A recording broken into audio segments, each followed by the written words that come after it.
Lo chiamano l'ecomostro della Scala dei Turchi, una struttura incompiuta da 20 anni che adesso verrà abbattuta.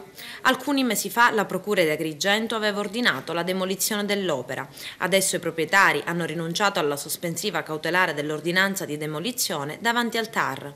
E oggi uno dei proprietari sceglie di raccontare la storia di questo progetto, di questo investimento che è andato ad infrangersi, restando per 20 anni uno scheletro di cemento a pochi metri dal mare e dalla Scala dei Turchi.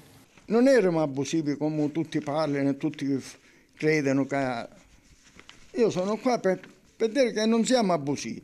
Qua c'è la concessione edilizia rilasciata dell'89 e abbiamo fatto la convenzione con i comuni nell'83. La concessione ce l'hanno rilasciata all'89. Poi che è successo? Questa concessione è stata revocata? È stata revocata poi alle ambiente, eccetera, eccetera. Ne hanno revocato la concessione. Ma qua ci sono tutte cose, le estreme da concessione. Abbiamo pagato ecoturbanizzazione, tanto che c'è una lettera qua del sindaco che abbiamo pagato 23.912.625 che ne è obbligato a pagarla e se non la pagavamo si rivolgeva all'assicurazione. Che è successo? Visto che la struttura poi non è stata completata, non si è fatta più. Questi soldi che fine hanno fatto? Abbiamo abbandonato tutto, c'è stata una causa una contro l'altra, una dopo l'altra. E abbiamo 30 anni che ci combattiamo. E adesso è venuto alla fine, abbiamo pagato per farla, adesso stiamo pagando per demolirla.